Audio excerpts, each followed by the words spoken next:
game. We are playing cricket in our garden.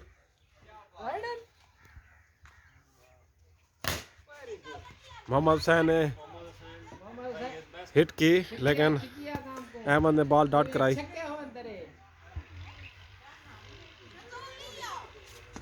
ओ मोहम्मद हुसैन ने ऊंचा खेला, देखते हैं क्या होता है। मोहम्मद हुसैन ने 1 रन ले लिया। अब क्रीज पर मौजूद है मोहम्मद हसन, लेकिन मोहम्मद हसन रनिंग कर रहे हैं फाद की।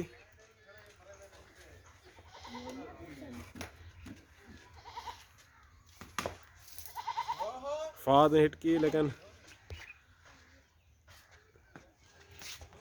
Dot ball, again dot ball.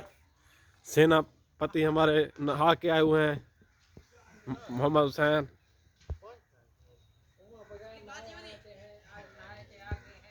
Mohammad Hussain क्या बात है, हमारी तरफ देख नहीं रहे, शर्मा रहे हैं शायद।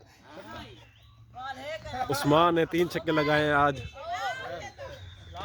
3 छक्के लगाए हैं उस्मान ने। अहमद भाई दूसरी टीम के कप्तान, ताबू खान, साधु, शहाब पीछे ठहरे हैं। यहाँ हसन आउट हो चुके हैं और ये कभी कभी हो जाता है। अब अली बैटिंग करने जा रहे हैं। शेर अली यहाँ मैच को देखते हुए। ओ और पहली गेंद पे अली आउट।